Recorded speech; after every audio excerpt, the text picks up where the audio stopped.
everyone. Welcome to episode 122 of Formidable Opponents, a show that pits three people who have known each other virtually their entire lives in a series of conversations as we argue what is best in a variety of fun, engaging, and critical pop culture topics we all debate about.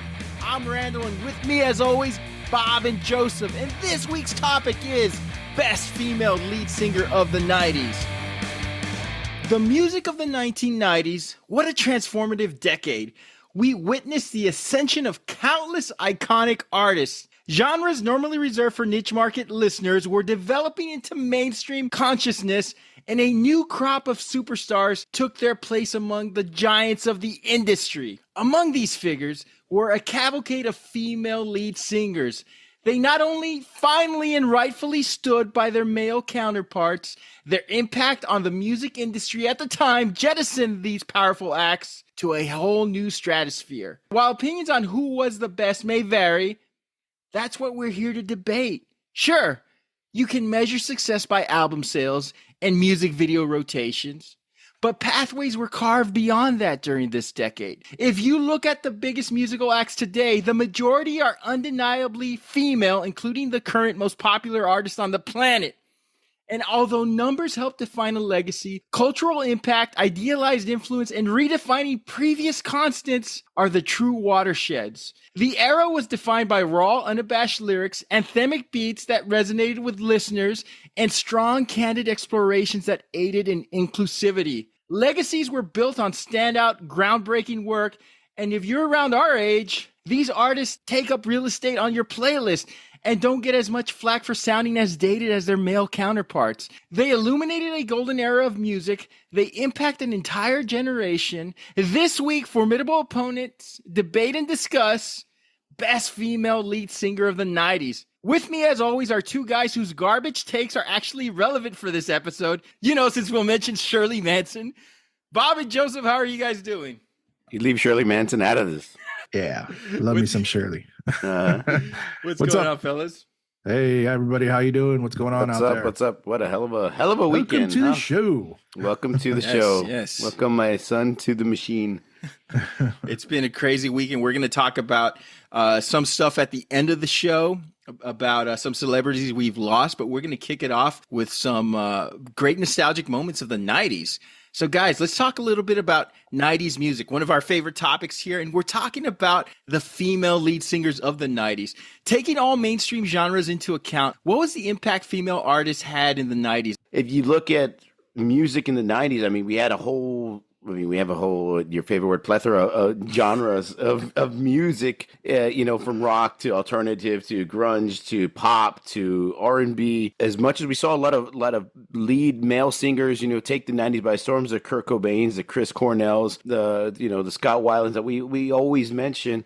The female artists, they came out with so much, with something different. When, Kurt Cobain sang songs, you're getting this grunge, angry feel. And usually when a female were to sing a song, you'd get a love ballad or a heartbreak song or something country where you could feel it. Now you were getting that alternative music sound. You were getting that grunge sound from female artists who are now angry and sad and pissed off and happy and in love and want to just have a good time and don't give a shit about the world. They just want to relax and have a good time. Like, you're getting so many different flavors of female artists and songs and music that way different from what we saw in the 80s, and something that we haven't really seen since like the 60s. So I think they had a great impact on the 90s, man. A really, really important time for females and female empowerment as far as music in the 90s. We're talking about jumping from, the 80s, where it's mostly, a male-dominant driven industry with hair metal and whatnot. Not too many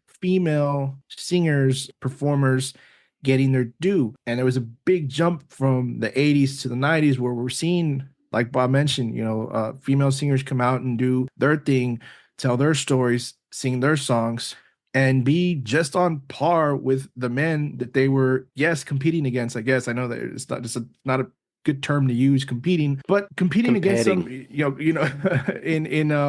in airtime and video play, video music and record sales as well. So much so that, the impact of the female artists of the 90s led to a very successful festival, the Lilith Fair. Which took Yes. place in the late late summers. I believe it started in '97. I think they did 3 years, '97, '98, '99, maybe year If after year. anybody mentions Sarah McLachlan, I'll cry right here on the spot. You mentioned those fucking dog commercials, goddamn it.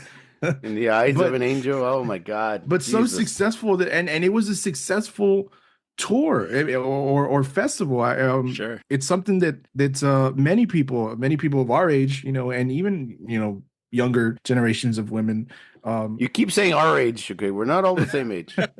Randy said it it's too. something that they would look for and welcome back with with open arms, and I hope that it does happen. That was a huge successful thing, and I think there's the influence as far as the impact on female artistry in today's music, whether they choose to admit it or not. There's a lot of songs that are sung by female artists today that just kind of sound like something that was done in the 90s, and that's cool. So it definitely has an impact on what we're hearing today, I believe. Joseph, you mentioned something interesting, how in the late 80s, hair metal was I guess you could say, the divine sort of rock motif that was going on at the time. And when you saw females you had some female hair metal bands, but a lot of times it was the most noted females were doing splits on cars, or they were grabbing Vince Neil's waist back when he had a waist. They were. They've got a waist now. It's just expanded. So I think the subject matter was geared toward empowerment in the 90s. You had this video medium, in the 1980s. And although you had some hugely successful female artists, not many were gaining the same exposure as Madonna, Cyndi Lauper, Whitney Houston, and Janet Jackson. Many of the songs of that decade were very romantic, right? They were like romantic centric. I don't know if that's a word. And it sort of gave the feeling that having a good man in your life was the purpose that you had to seek for your happiness and salvation. But in the 90s, women were honest. They lamented about their losses, but they also expressed scorn. Yeah, they expressed scorn. They expressed control of their desire and empowering their wants, needs, and sexuality. Joseph, we've spoken at length about our appreciation of Melissa Etheridge's "Come to My Window." It's one of our favorite songs, right? In the I'll 80s, be home soon. In the 80s, that shit would have been "I'll be waiting for you by my window," right? Melissa Etheridge was about to put the lockdown and do something to that woman no other man could have, and have a great conversation afterwards, right?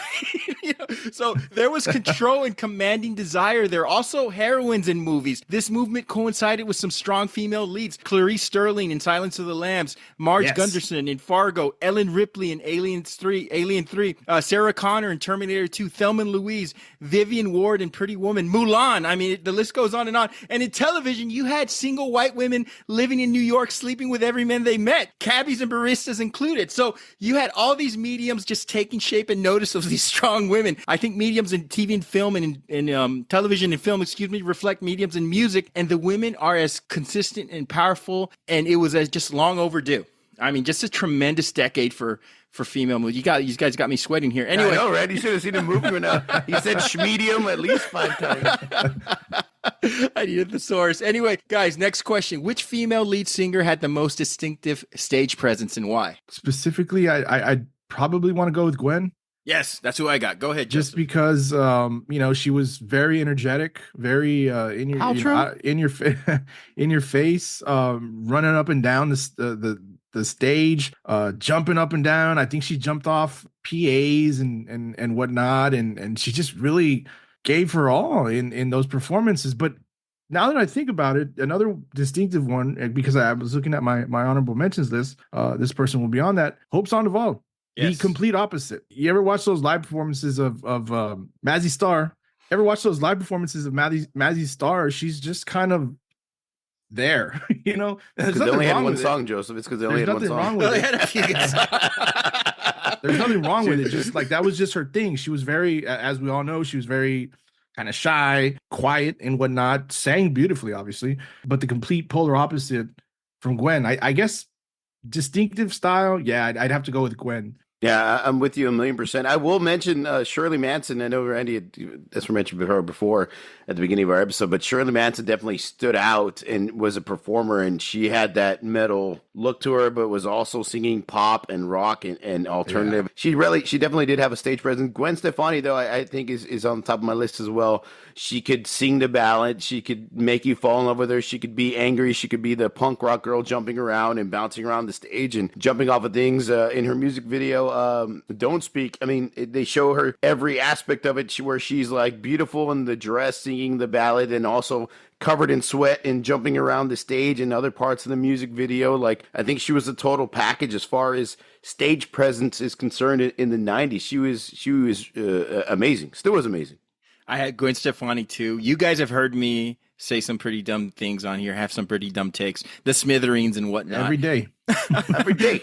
Every day. My all-time dumbest pop culture take was the first time I saw No Doubt. It was for the video for I'm Just a Girl, and Gwen Stefani is singing in this mannered vibrato, sounding very old-timey. I was watching this video with a buddy of mine. I turned to him and said, this band is a one-hit wonder. They will never make it. I couldn't have been more wrong. What a horrible take. Gwen Stefani's energy, her movement, her fashion style, her vocal prowess, her attitude, her confidence, how she interacts with the band like she's just one of the guys, all while looking the way she looks. I mean, incredible. I mean, you can't take your eyes off her when she's on TV or in front of a band. I mean, she's just so captivating. I think Spiderweb was the first video I saw from them. And, yeah, Spiderweb. Of course, like I was like, it's because she dressed like kind of like a chola, and Randall was trying to get he was tired of getting bullied by cholas in school. That's what it was. Girls with liner instead of lipstick. They just line the outside of their lips. That is my tired favorite. of that shit. That's my favorite Gwen, Chola Gwen from like that era, and Sunday Morning Chola Gwen. You know, oof. Rand used to get beat up by girls. I got a little place in my heart for the Chola girls. Yeah, I dated a few cholas. Anyway, next question. How did the success of female lead singers in the 90s pave the way for future generations of women in music? I feel like they were just, it really did pave the way. Like we said, in the 80s, they were more like the girls chasing the rock stars and the girls doing cartwheels on the top of hoods. And then in the 90s, they were the fucking show. They were the singers. They were the stars. They were the frontmen. They were what you wanted to go see based on vocal talent and stage presence, like we mentioned with Gwen. And it allowed the next generation of women in music in the 2000s. And now, I mean, you look at somebody like Miley Cyrus, the way she has kind of transformed her career.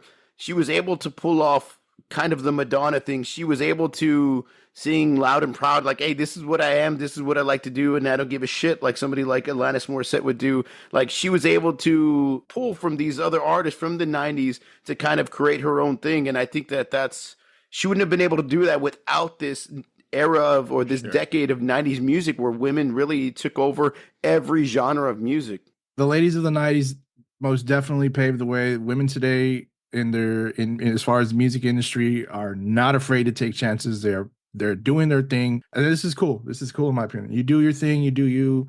Backlash goes out the door. They do not care, you know, they're not afraid to do something shocking, which would have not been the norm in the 80s. And something that we were definitely starting to see in the 90s. We wouldn't have an artist who can release a song called WAP. And I don't want to say what does that stand for? You know, if the women of the 90s and different genres, obviously, but hey, still a female singer. With these girls in the women in the 90s, they broke the door open. Hey, you sing whatever the fuck you want to sing about. If they don't like it, screw them. WAP. Okay, so I thought you were going to mention Taylor Swift and her breakup songs, but yeah, WAP. Actually, I'm going to mention Taylor Swift. Yeah, that's what I'm saying. I think that'd probably be a good one. Go ahead, Ren. We wouldn't have had the biggest artist on the planet right now. And you know who I'm talking about? I'm talking about Taylor Swift. We would not have Taylor Swift without the pathways the women we are talking about on this episode created. You take all the special talents of these women, country, pop, rock, alternative, romantic, and you roll them into one artist. It's Taylor Swift. I'm not saying that she's as edgy or rocks out as hard, but it could be the performance or the style. She found that secret, and the secret was take everything that was popular in music from the past 30 years, not good, but popular, put it and complain about your boyfriend. And put it together and become the biggest female artist of all time. And I think it was a huge influence. That decade had to have been a big influence on her. And she just took all the great stuff from the 90s, put it together. And of course, she added her own special brand of lyrics. But I mean, I think that I would say that era was probably the biggest influence for her. I mean, I would argue to say.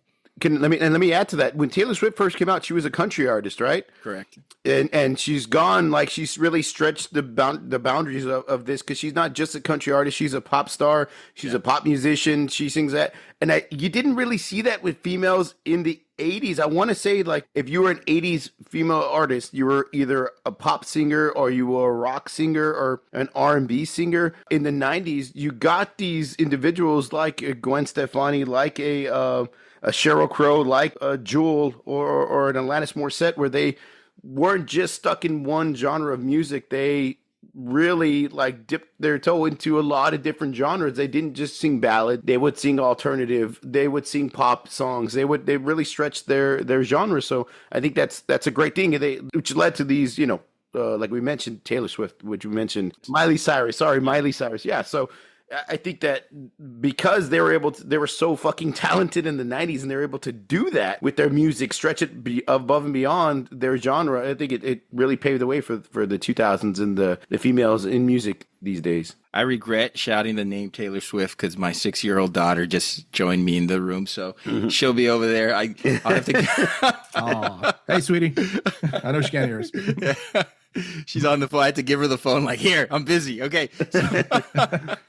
So, guys, honorable mentions. What do you got for us, Bob? Okay, I have a few. I try to cut it down to 5 or 6 because I didn't want to. There was a lot on my list.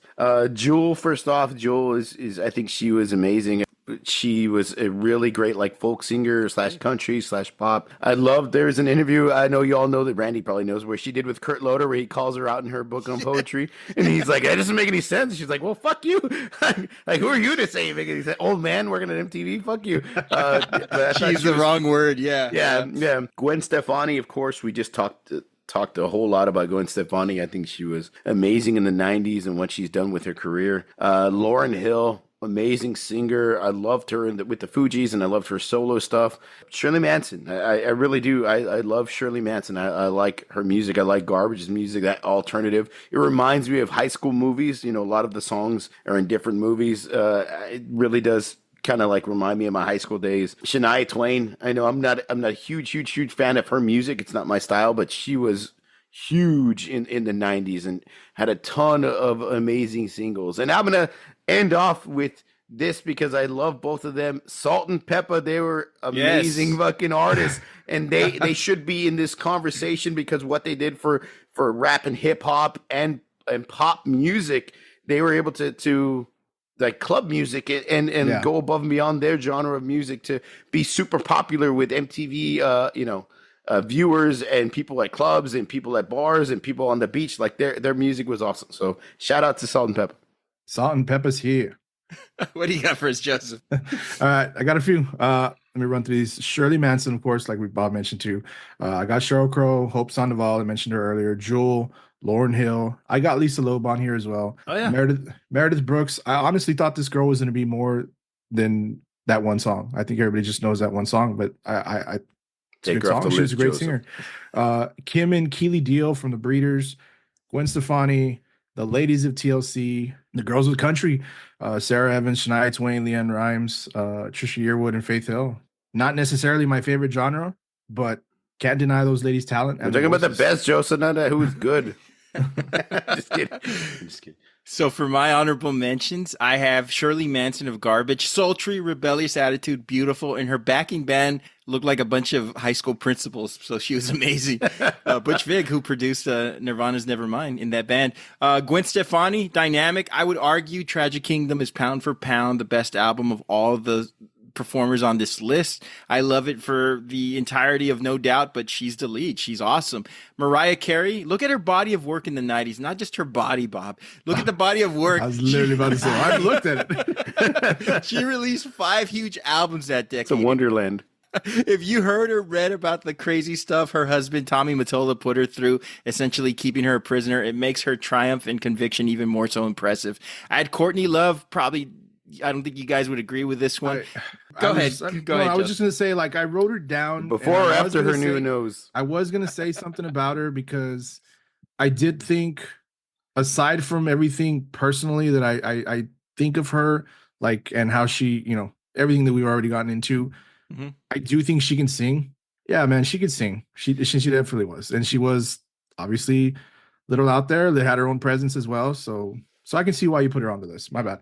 Give her a bar of soap and some manners. I'm all in, baby. Okay, so Queen Latifah. I can't name a damn Queen Latifah song to save my life. How is she on the list if you can't? I just felt like she was in every video, TV, movies, MTV Rock and Jock. I think you just got to mention Queen Latifah. Yeah, because she told them that she'd kick their ass if she didn't put them in the music video. Lauryn Hill. I remember being in college and her album, The Miseducation of Lauryn Hill, was huge. You couldn't escape it. I thought she'd have a bigger career, but two things sabotaged that. She got a horrible rep for making fans wait at her concerts, and Paul McCartney drunkenly called her Lawrence Hill when he presented an award to her on MTV. The award goes to Mr. Lawrence Hill. I love your album, sir. And, just ruined her career.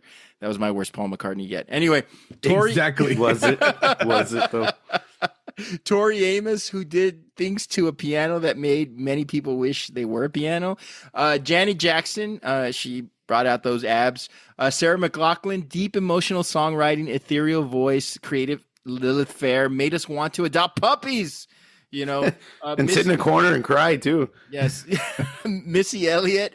I had Liz Fair. I thought she was underrated. Toni Braxton, only because she fucked up the Dallas Mavericks, and I'm a Spurs fan. You guys can read about that. Anyway, Shania Twain, before she crossed over to pop, I used to watch a lot of CMT, the country music channel, for two reasons. Shania Twain and monster truck rallies, and maybe to feel better about my intellect. Okay, three reasons.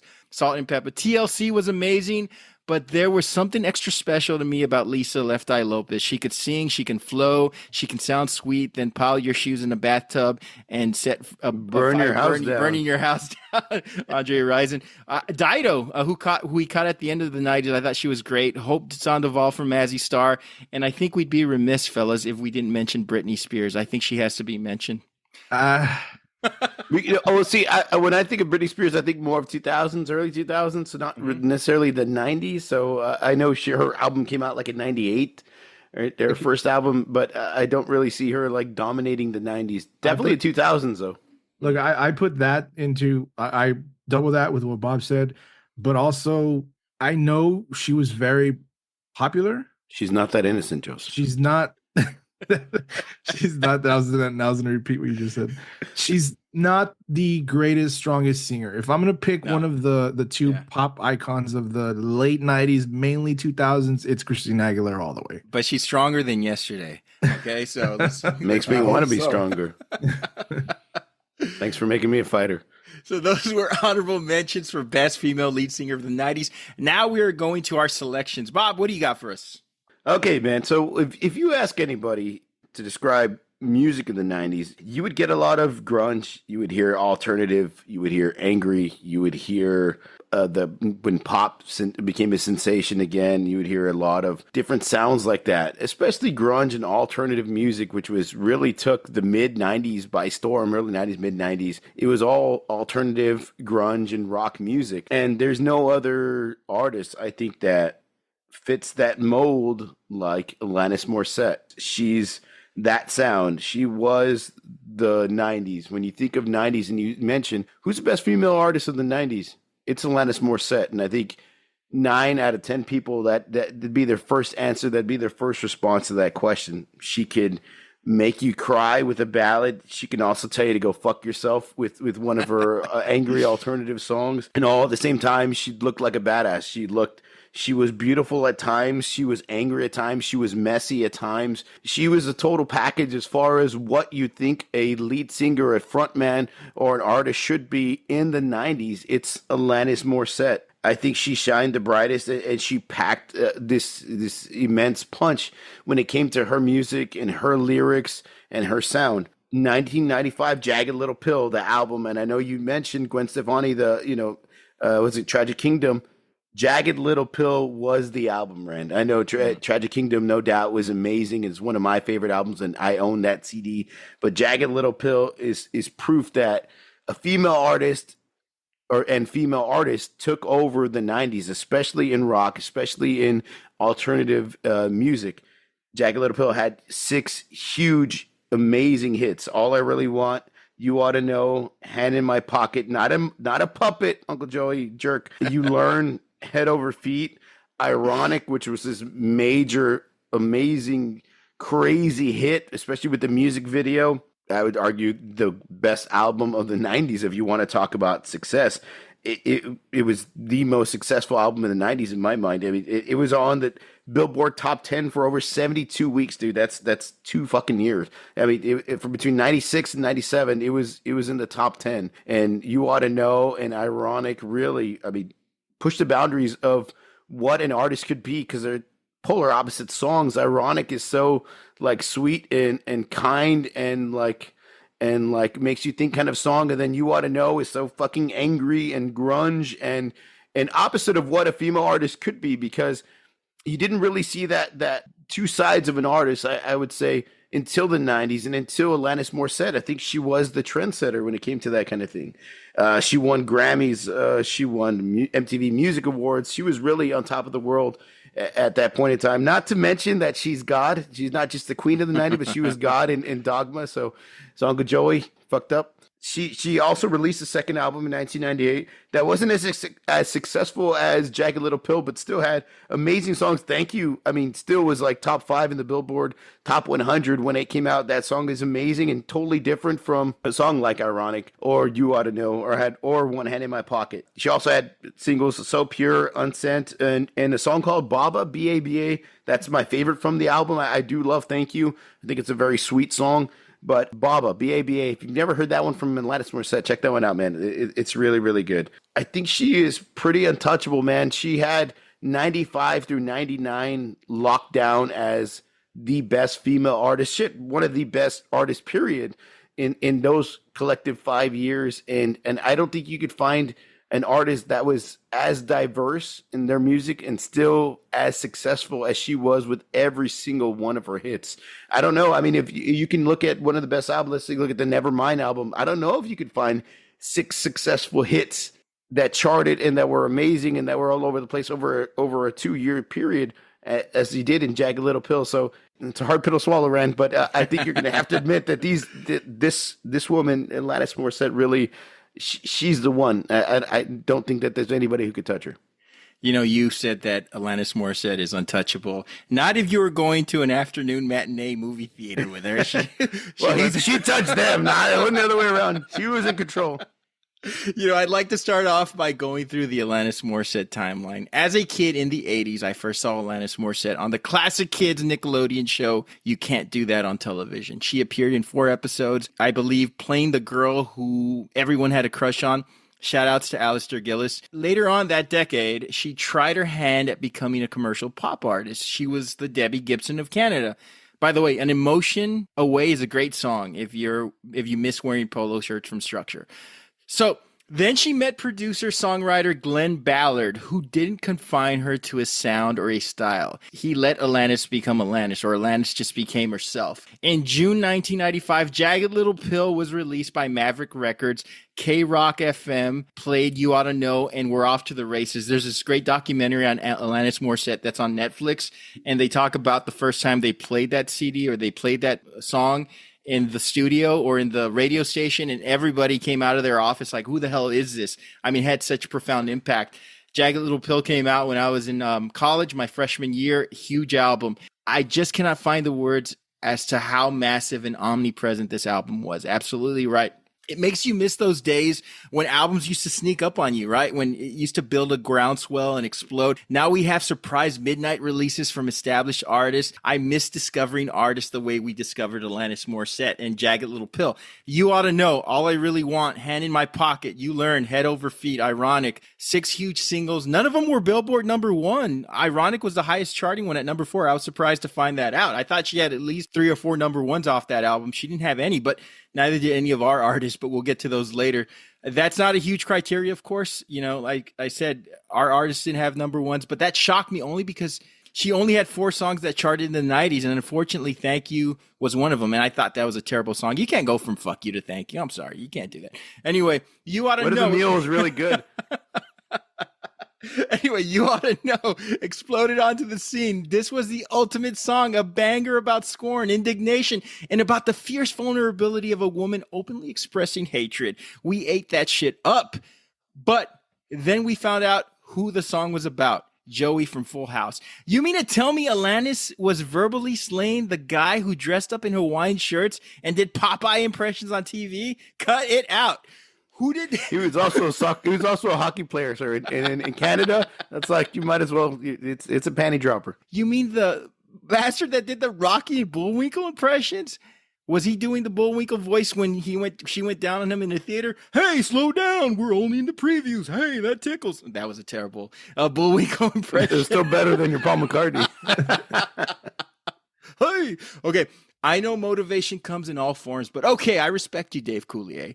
Seriously, Alanis Morissette took up space. She empowered women, gave them a voice. 75 million records sold, 7 Grammys. She was such an important figure in that post-grunge era when we needed leaders in alternative rock to carry that flag. My only complaint, other than Dave Coulier, I Love You Ought to Know. I think it's one of the top 10 or 15 most important songs of the 90s.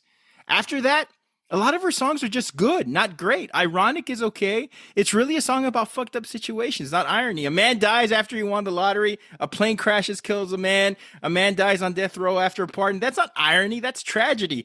Hands Clean, in my opinion, is her second best song. It came out in 2002.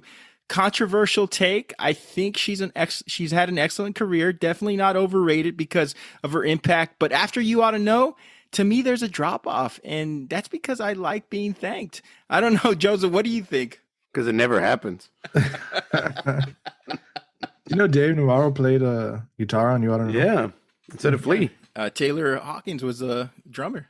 Yeah, the whole album has a lot of All-Stars, yeah. All-Stars, yeah.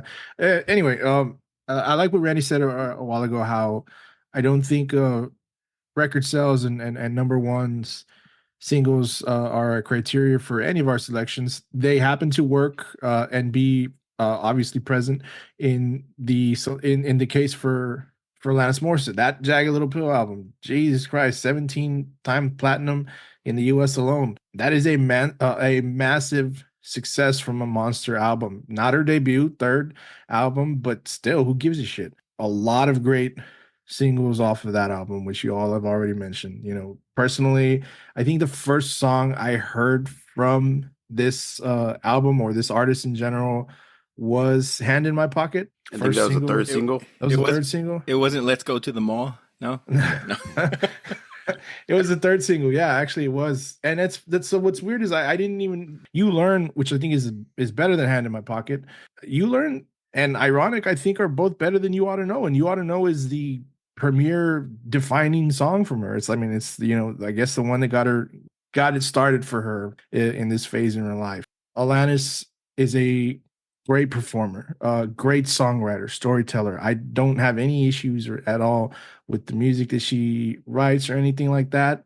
I do like her voice. It's hard to say anything negative. I would think it's hard to say anything negative against any of the selections that we're going to talk about. Other than Randy, you can find something negative in anything.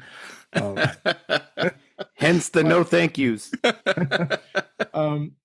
It would be a personal choice and I guess personal style, and as far as vocal tones and whatnot is maybe why I went with my selection.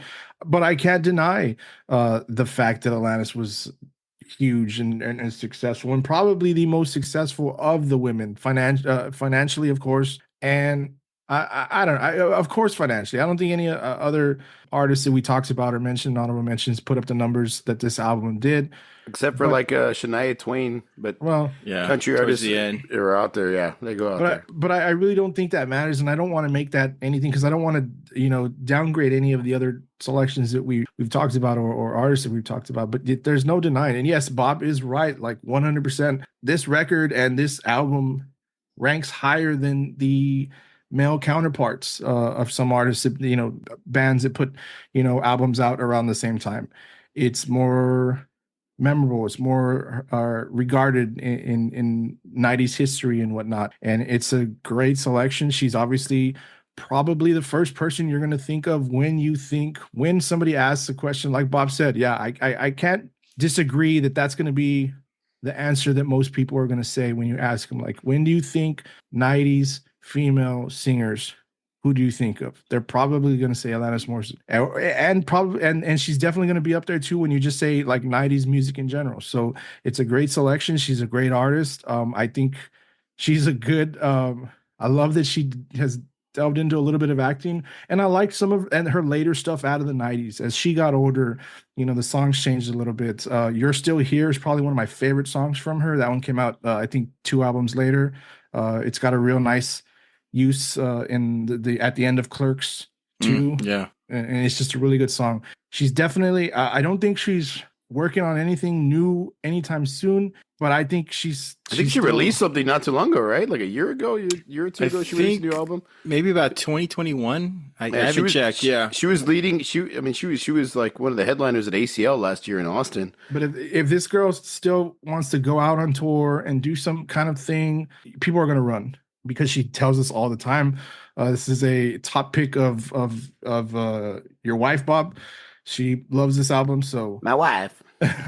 Yeah, we hear it a lot. We definitely hear these songs and from this album a lot. Great selection. Have you all watched the Alanis Morissette documentary on I think it's on Netflix. I can't remember, but she's very approachable, very grounded. It's almost like she kind of realized like this is like it's not going to have an effect on the rest of my life, how I live my life. I like to do other things.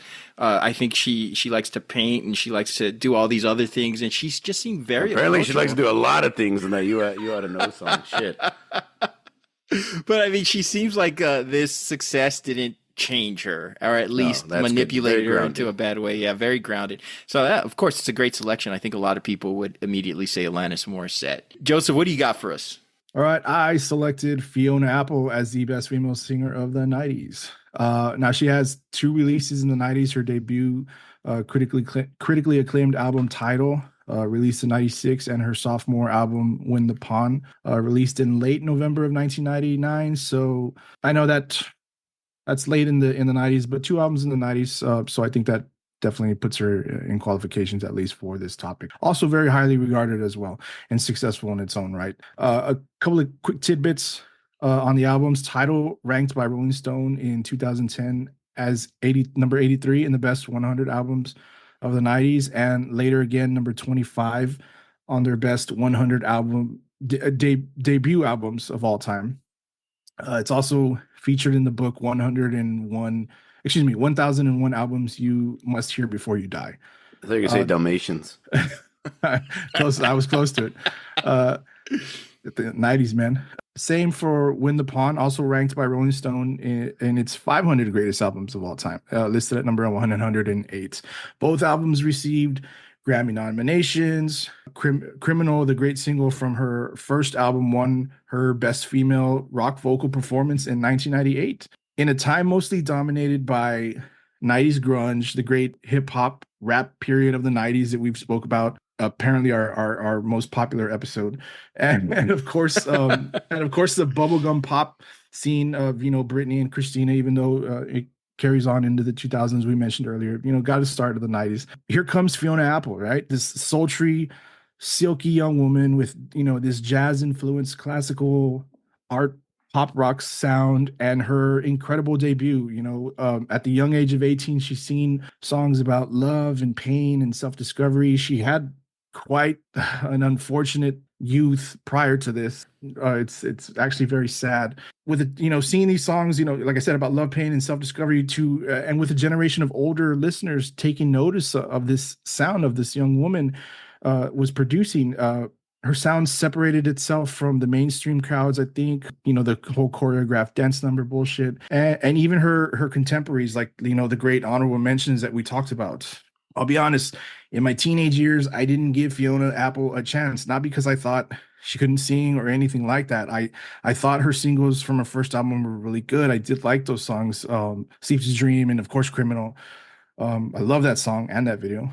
It's just not what I was, going to purchase at the time. It's not what I was playing on my portable CD player or making mixtapes to with my cassette tape player and listening to the radio and putting together these mixtapes. Now that I'm older and I pay for music subscription services, I can take the time to listen to an album on a weekday afternoon while I'm working, and that's what I did. I thought about Fiona Apple when this topic was mentioned, but I wanted to make sure I felt strongly about my selection. So I went back and I listened to track for track from first album Title, and boy, did I miss some really, really great songs, man. Back then, songs like Sullen Girl, Shadow Boxer, Never Is a Promise, and of course, one of my new personal favorites, Slow Like Honey. If I'm putting together a mix CD called Songs I'll Go Down on You To, Slow Like Honey is first on this list. That's your nickname when you go out for a jog. First on this list, baby. First. All right? Settle down. I was not expecting both of those things to be mentioned. Yeah, we got Ryan for the day. We win. Fiona Apple's sound is what I look for now in a live music act. If I'm going out to a quiet, chill atmosphere spot for drinks, which is not very often, but I still do it every now and then. Yeah, at your house. Unless I'm going to an actual rock show, a live rock show, this is what I'm looking for. This sound, this jazzy alt rock, just perfect. Like I can hear a cover band perform this entire album one night out if I'm, having some drinks with friends. It would be really great. I would love to hear a lot of these songs performed live. I believe she carved out her own little spot in music history of the 90s, and I think she stood out above some of the greats of the generation, both female and male, just on this voice alone, which I think inspired, acts today. Like I had to compare her to something, I'd say, like if Billie Eilish would stop just whispering and like sing, I think she could sound kind of like Fiona Apple. And this was like, look, I think Billie Eilish can sing. I really do. I think she's just kind of steered into this. Who's playing the music?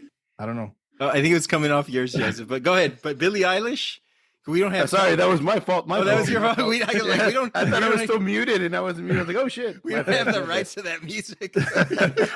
We'll cut it out. I was finishing off with I think Billie Eilish has a great voice. I think she can sing. I've actually heard her sing songs, but I think she's really steered into this whisper voice thing that she does. And I think if she just kind of sang, it would kind of remind me of Fiona Apple. And maybe she was an influence. I don't know. I didn't, bother to look into that. But yeah, that's my selection, man. Fiona Apple. I'm not going to be able to get over that Slow Like Honey reference, but I'll try. Fiona Apple, what a great name for a singer. That sounds like some kindergartner my daughter would say her best friend's name is. This is my friend Fiona Apple. Okay, so released 5 albums between 1996 and 2020, the most successful being Tidal, which was released in 1996, Sleep to Dream, Criminal, of course, we all know that one. Shadow Boxer, my personal favorite. I have a personal affinity to that when that song was sang to me by a chola. But she called it a eyeshadow boxer. Anyway, so Fiona Before after she kicked your ass. Fiona you to run. Start shadow boxing in the corner. Get the fuck out, bro. You keep making him laugh, and I keep hearing him say, Fiona. We were trying Euro Trip today. We were trying to watch Euro Trip the other day. Fiona. Sorry. Fiona Apple had Fiona Apple had that heroin chic look that was usually reserved for grunge artists and young people in Gap commercials. That thin frame and those beautiful eyes. She kind of reminds me of a random girl that grew up a few blocks, from your house when you were a kid. You knew nothing about her, thought that she was maybe looked too distant and misanthropic to talk to, yet you were intrigued by her, and she ends up moving away a year later, and you don't know what happened to that girl. I think the thing with Fiona Apple, that distinctive voice, sang about personal issues and relationships, does fantastic covers and makes them sound like her own, because she had such texture and she's so gritty and smooth with everything she does. She sells a shit out of a song. If you're talking about all the artists who really puts conviction in their music, I would say Fiona Apple, you got to list her at close to the top. You can watch her on mute on TV and you could see the video on mute or whatever, and you know exactly what she's going through because she sells the shit out of the song. Just an earnest and convincing delivery. She can play piano. She has a soul of a poet.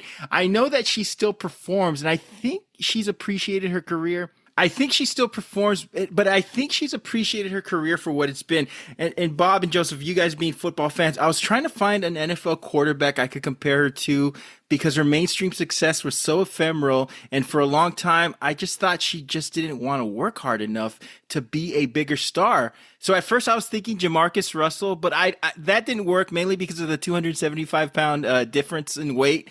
I would say she's like the Andrew Luck of popular mainstream music. Andrew Luck left when he knew She's Amish?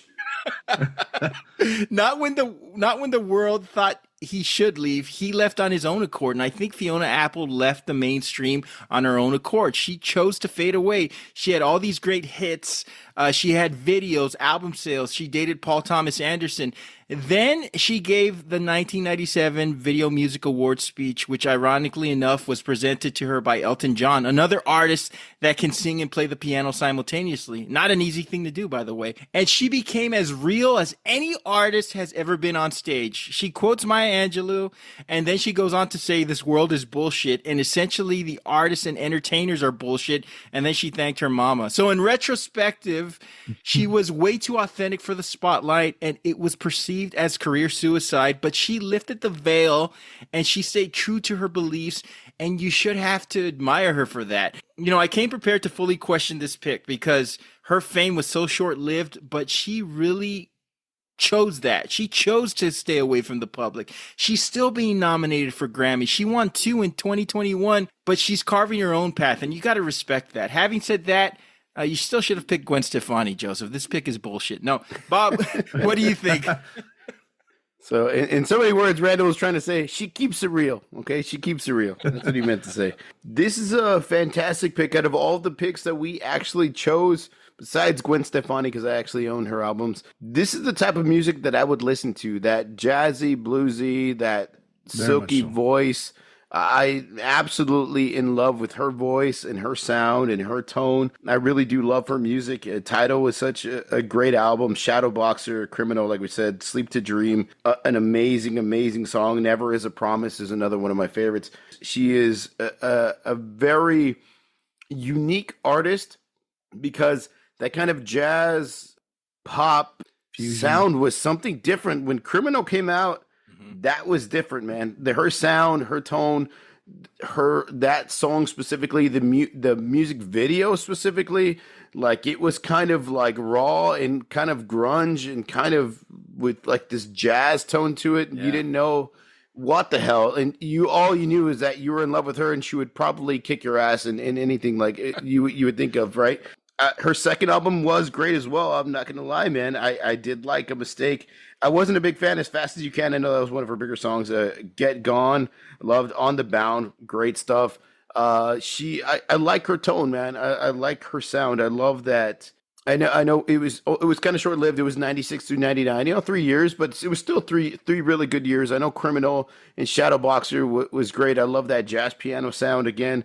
She is immensely talented. Like you said, she did Pleasantville. She did a cover of the Beatles. No, yes, I forgot to mention that. Yes, amazing Across job. The Universe, great cover. Across the Universe. Yes, exactly. Yeah, I kind of feel like, and maybe this doesn't relate, but maybe it does. I don't know. I kind of feel like her music and her sound, and then what Amy Winehouse did, 10 years later in 2006, were very related or relatable. Mm-hmm. The sound, the tone, the sing, the fucking talent is just immense when it comes to both of these individuals. And I think this is a great pick, Joseph. This is a great pick. I don't think that she had the amount of success that, let's say, somebody like a Gwen Stefani or like an Alanis Morissette did, Joe.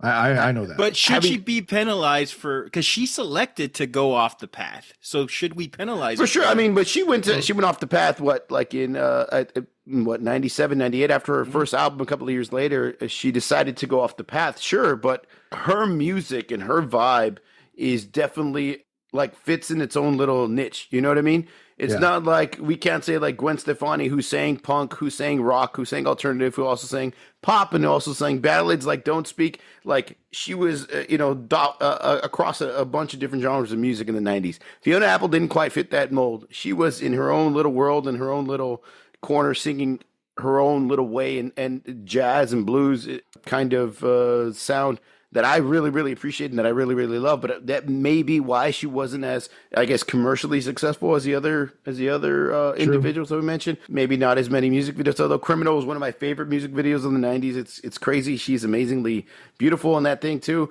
But yeah, it's a great pick, Joseph. I don't think she's the best one, but she's definitely like the most unique and somebody that I think of when we automatically I thought of when we mentioned best '90s female artist or singer. And the best part is that "Slow Like Honey," when you go down on a female, you could actually still sing along to it while you're doing the act. So you're getting into it. And if you like feats, you can watch her "Criminal" video. There's a lot of feats in that thing. So we'll conclude with my selection for best female lead singer of the 90s, and I selected Dolores O'Riordan from the Cranberries. In the 1990s, we saw an influx of great Irish talent in popular music. U2 was hitting their apex, and they got too big when Bono talked more than he sang. It's because of the mothers, the fathers, and the local garbage men. Am I 1 for 3 at least? Okay. Enya. I would say 0 for 3. Enya was huge. Great music to get during a CT scan.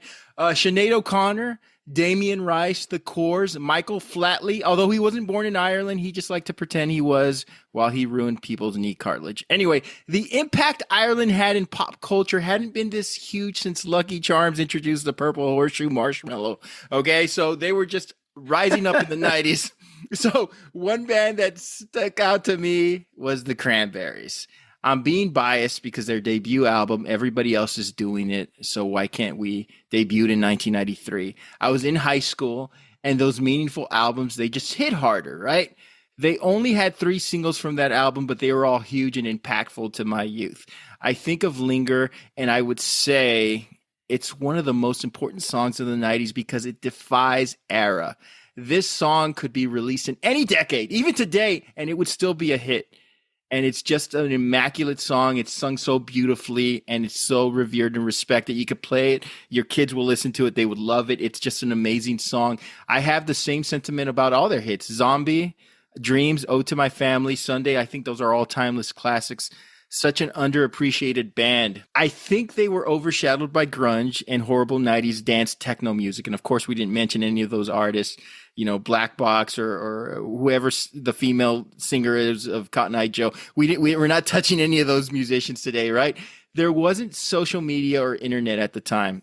So you had to be loud and boisterous, and that just wasn't her style or the style of her band. They weren't really era specific, and I think a huge credit goes to Dolores O'Riordan and her timeless classical voice. She had this ethereal voice and a great band that she had the opportunity to front. She brought that unique Celtic flavor to alternative rock. She had a distinctive voice and incredibly personal lyrics that made songs like Linger, like Dreams, and Zombie just unforgettable anthems. And you hear so many people cover them so many times. And all the covers are usually great of this song because these songs are hard to do unique covers of. You have to stay honest to them to make them sound well. Take into account their 2 most popular songs, Linger and Zombie. In Linger, you have a sweet, lost, soulful emotion. In Zombie, you have this powerful roar. So it's just a dichotomy that she could sound sweet to just, intense and emotionally powerful.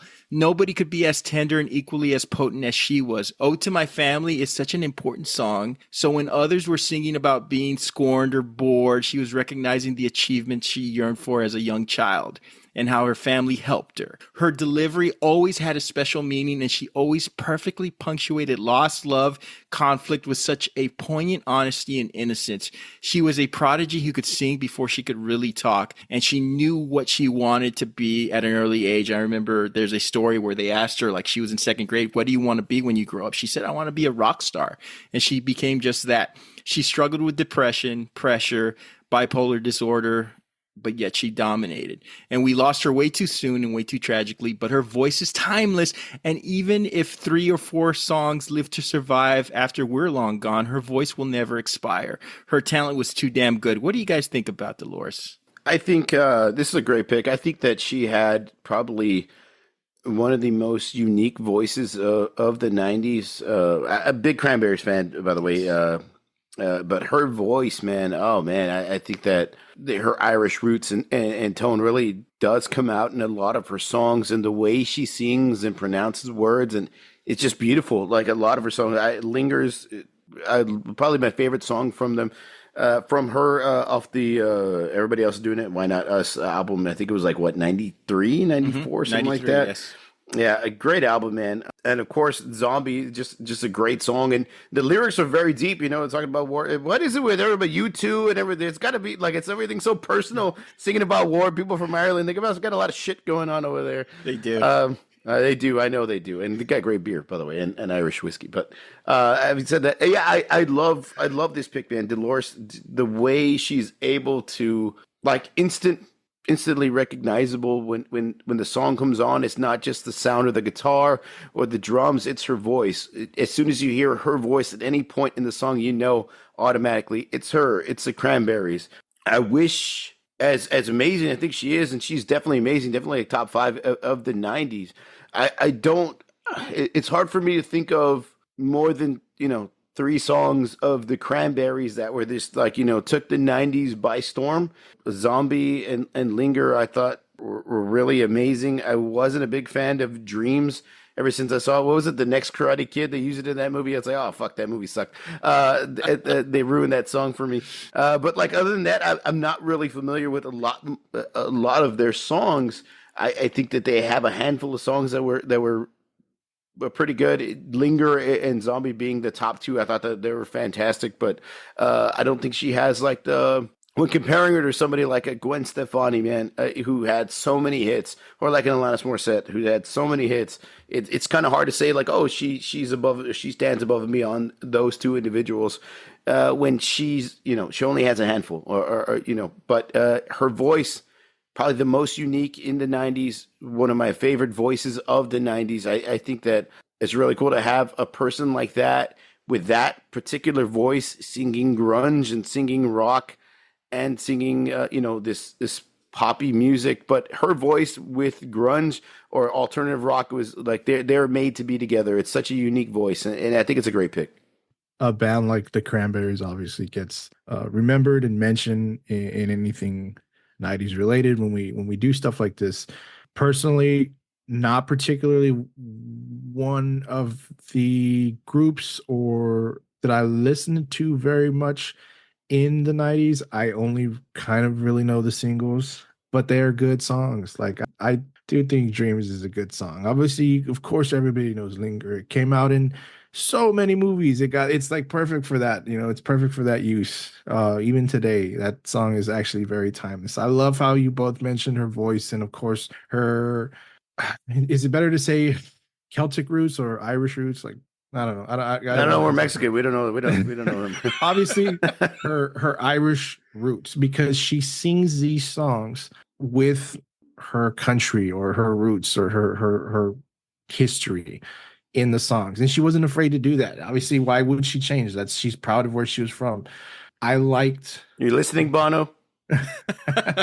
I liked I liked how, God, there's a success wise, like, probably most successful of the 3 selections and even honorable mentions. Of course, it's Alanis Morissette, but each of these artists have specific and interesting aspects about their voice, the music that they put out, that make them extremely memorable and whatnot. And that can be said about her as well. This personally, it was like, I was listening to some of the songs from the first album, and one that really stood out was what was it? I'm sorry, was it Pretty and Waltzing Back?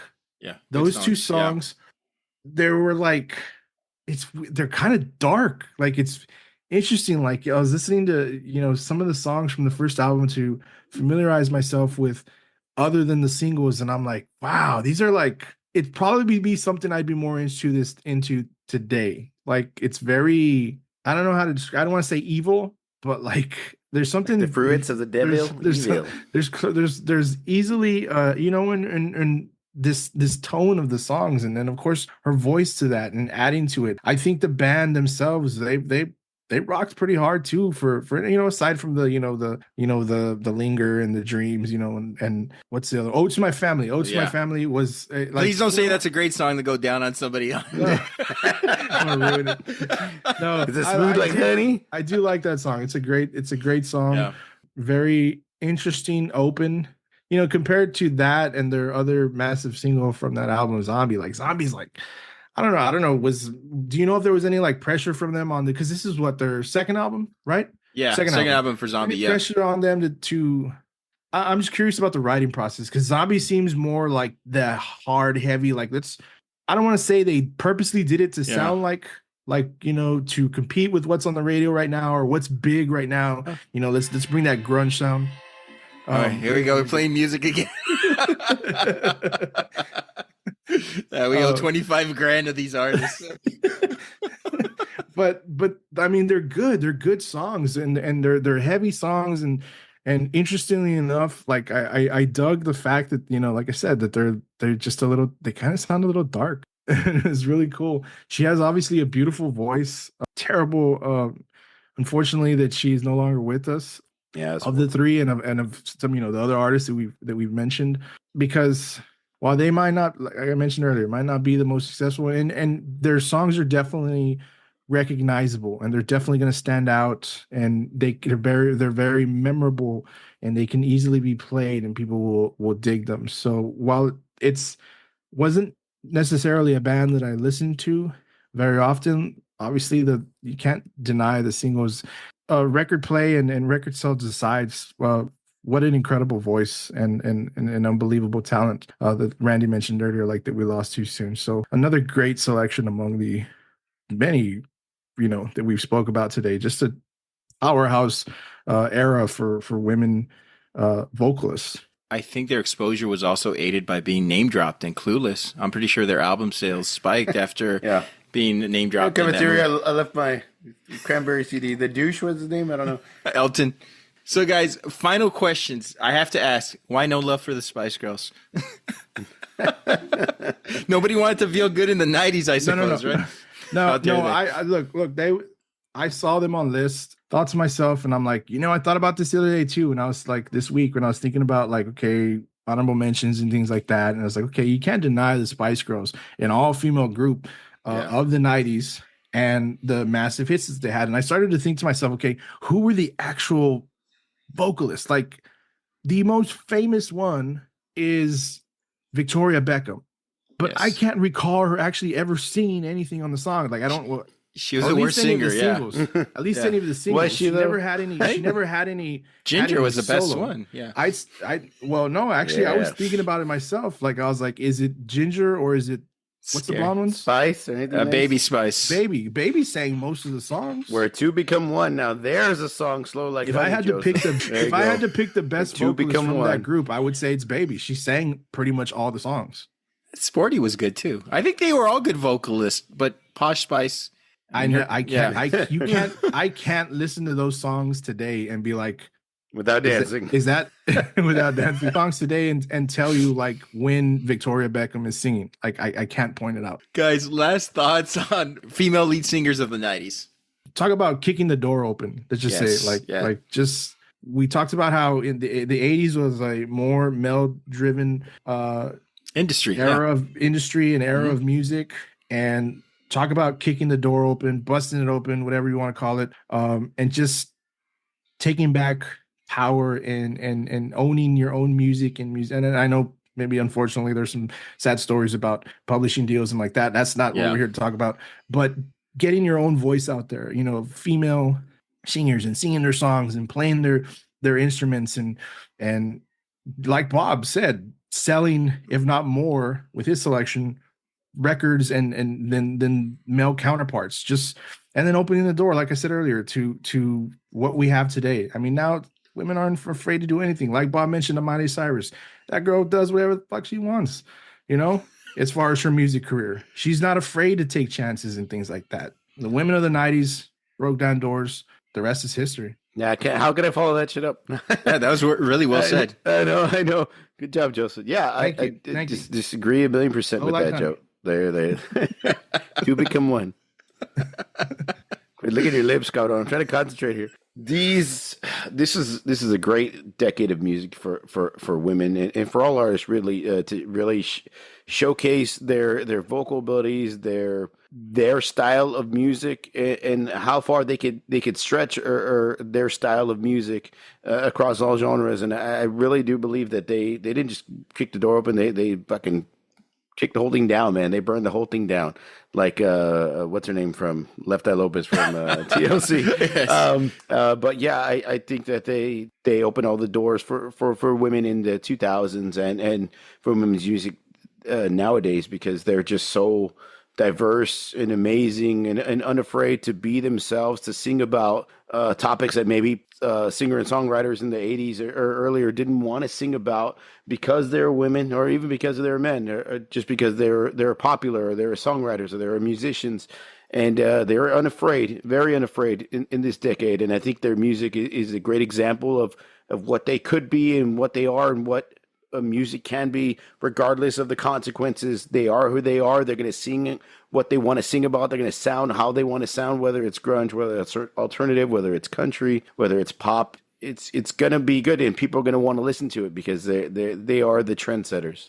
It is such an important era. I echo what both of you say. So many genres were hitting hard in the 90s: pop, alternative, R&B, soul, country, rock, so many others. I think the decade made space for everyone. And of course, I'm old and I sometimes miss the way things used to be. And I loved everything about the 90s, except for Tom Green. Fuck that guy. Okay. I think having a mono... better than Galifianakis. What's that guy's name? No, Zach, the chubby kid that looked like he was 12, but he was actually like 40. Zach. No, Andy Milonakis. Yeah, Andy Milonakis. Fuck that guy was annoying as shit. Okay, sorry, go ahead. I think having a monoculture that embraced multiple platforms into the mainstream helped out everyone. Both men and women always made great music throughout the times, right? But this isn't a debate about which decade was best, but you have to point out which decade gave more equity and leverage to deserving artists. And the 90s, it did that. You can still hear the influence today, and it's because these musical talents, women are now the biggest acts in music because the 90s paved the way. And I love what they did for that balance and eventually that dominance. I will never fucking get Sabrina Carpenter, though. I mean, you lost me on that one. But what about the Teenage Witch? But I mean, very just important decade. Great episode, guys. Before we leave, I can't keep time right now. My daughter took off with my phone. That's what I keep time with. But I imagine we have to tackle this topic. Shifting gears a little bit, we've lost some people since our last recording. We've lost Shelley Duvall, Dr. Ruth, Richard Simmons, Jacoby Jones, Shannon Doherty. Is there anyone whoa? I know. In the 2 days, right? It just came in a wave. Span. I don't want to undermine or disrespect any of their lives or careers and the impact of the other celebrities. But if you have time, any of this from any of this list, and of course we love them all, they had such an impact. Is there somebody that sort of stands out that you'd like to discuss for a little bit? One of my favorite movies all time, and it's still like this, regardless across any genre of music, genre of movie, is The Shining. And Shelley Duvall in that movie was just amazing, and to play across her counterpart in Jack Nicholson, and to be to be able to act alongside of him in those situations in that kind of movie, I think she was just amazing and beautiful, and like she felt like we felt in that movie, like all the expressions on her face. That's exactly, I can imagine my face making the same expressions watching that movie for the very first time. She was a native Texan, Joseph and Ren, like y'all probably know, and passing away here. She was really one of my favorites from that one. And I know it's dumb and it wasn't that great of a movie, but Popeye, I used to watch that movie with her and Robin Williams all the time when I was a kid. Mostly because Pluto looked like my dad, and with a beard and everything. But Shelley Duvall, a beautiful person, beautiful soul. I loved her. In my favorite movie, I could never watch it the same. Like it's always going to make me feel like a little something in my heart when she first appears on camera during that movie. And then Jacoby Jones, man. People on here know I'm a huge Houston Texans fan. We drafted him on our team from a little no-name college, and he made a huge splash. Then later went on to play for the Ravens and play in the Super Bowl. And he literally was one of my favorite players from the moment we signed him. I was like, oh, this kid's going to be great. He's extremely fast, and we're going to find a spot for him. I know he's got that spark. Like, he's going to be good. He's from a small school, so he has a chip on his shoulder. And it's really sad to see when, a guy who just turned 40 years old, my age, passing away. When he just retired from the league, not too long ago, and it's just really, it's heartbreaking stuff, man. Because 40 is really young. Right, Yeah, Joseph. we saw Richard Simmons later on in life, but he was like always funny. He was always very positive. I think we talked about this on another episode when we were kind of, I guess, maybe discussing the whole Pauly Shore thing. He such positivity and energy, and just I remember when I was like, when I watched that little the jester thing that Pauly Shore did, and I know it's obviously Pauly Shore, it's not Richard Simmons, but his delivery of what his interpretation of what he knows of of Richard Simmons, and how positive he is and happy and helpful to, like, I kind of like, when I watched it, I teared up a little. I was like, this guy is like, and that's really Richard Simmons. So because I know we wanted that movie, we were all like, yeah, like Pauly Shore can do it. I was really happy and he wasn't really on board with that. I don't know. We'll see what happens from that. So I think that's a terrible loss, because that man was just always like so happy and just trying to teach people to be happy with yourself and be happy in who you are, and don't be afraid of, taking chances and whatnot. And that's really sad. The whole Shelley Duvall thing as well, just an incredible talent. Very one of, like Bob said, his favorite movie, definitely one that I like to watch. I know in the month of October we're going to watch it, because we'll put the whole thing on and drink beers and watch it. And of course, we're a little biased as well, because yes, a native Texan born in Fort Worth, moved around Texas a lot growing up, but settling in Houston, graduating from the same high school as Mark Calloway, The Undertaker, and Patrick Swayze. Wow. Okay. And not at the same time, obviously, but graduating from the same high school. And then of course she spent her last years in Blanco, a city that frequented a few times because of the craft brewery scene in Texas, and just a wonderful place. And if that's where she was, that's good. I hope she was in peace.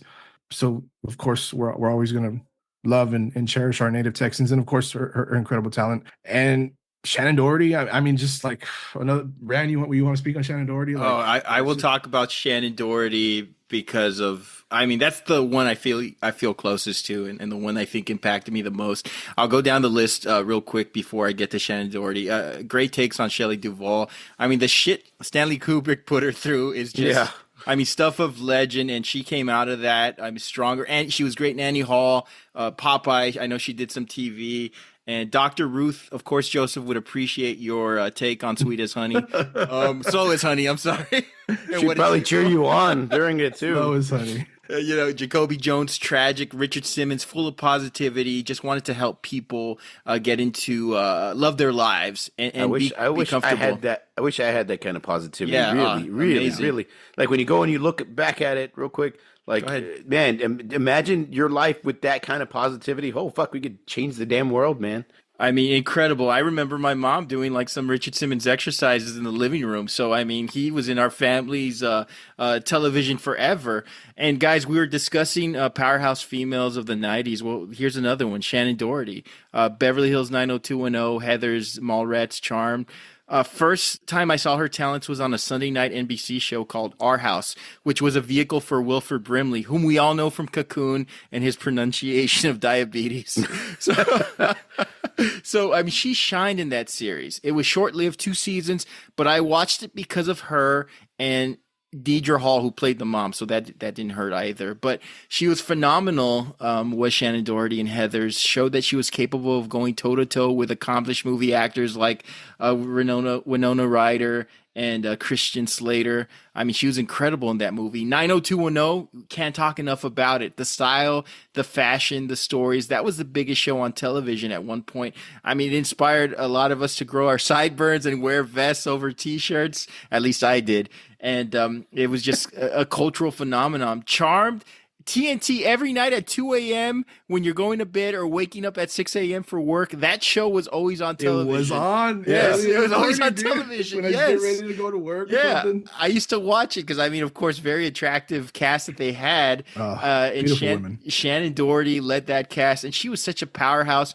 If anybody who's listening is a Kevin Smith fan, go check out his Instagram tribute to Shannon Doherty and how he talked about how the reason Mallrats was greenlit greenlit was because of Shannon Doherty. You had a lot of up and coming actors like I think Jeremy London, Ben Affleck, Jason. I'm sorry, Joseph or Bob. What's his last name? Jason And the Argonauts. Jason Lee. Sorry, Jason Lee. Sorry. yeah. And they were all up and coming actors, but Shannon Doherty was established, and she was a huge get for Kevin Smith, who was coming off of Clerks with a no-name cast and coming into this big production. So, I mean, she was greenlit, and it's one of our favorite movies. Of course, it didn't do well in the box office, but the power that movie holds on rewatchability, I love it. And Shannon Doherty, I mean, just and everybody on this list, just thoughts to their families, because of individuals like this, we get to do a show like this. So, yeah. I mean, just incredible talent, and we love them all. And that's our show, everyone. Listeners, we'd love to hear from you. Hit us up and let us know who you feel the best female lead singer of the 90s is. Most importantly, let us know what you think about the show. You may reach us at Formidable Opponents at gmail.com. Follow us on all forms of social media by searching for Formidable Opponents. We want to thank Creative Little Pill for her great artwork. Please follow her on Instagram at Creative Little Pill. Please subscribe, rate, and review us on any podcast platform you're listening to us on. Send us an email. You can find that option at the top of our show notes. And join us next episode as we will talk, debate, and discuss best baseball movie. So for Bob and Joseph, we'll see you all next week. Fiona! I love Euro Trip.